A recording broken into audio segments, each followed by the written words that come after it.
اور یاد رکھیں یہ وہ وقت تھا جب نواز شریف کو ایک کیس سے بچا لیا گیا تھا، یعنی جو ایون فیلڈ کا کیس ہے مریم کی اور نواز شریف کی، اس ٹائم تک ضمانت ہو چکی تھی اس میں، حالانکہ وہ جیل ہو چکی تھی انہیں 7 سال اور 10 سال، لیکن اس کو ریلیف مل چکا تھا اسلام آباد ہائی کورٹ سے۔ تو اس کے بعد نیکسٹ سٹیپ یہ تھا کہ پنجاب میں ان کو حکومت دینی تھی، ٹھیک ہے؟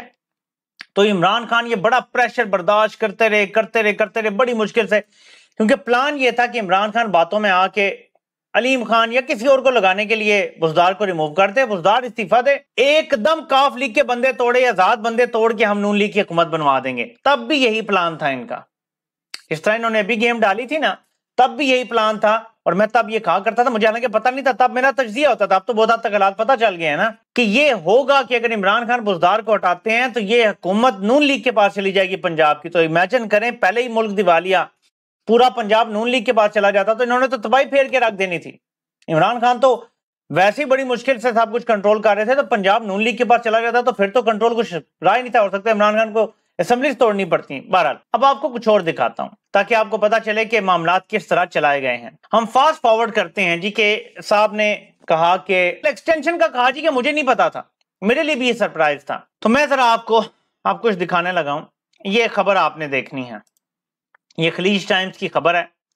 پاکستان کے سابق پریزیڈنٹ زرداری کو طبی بنیادوں پہ، یعنی صحت کی بنیادوں پہ ضمانت مل گئی ہے۔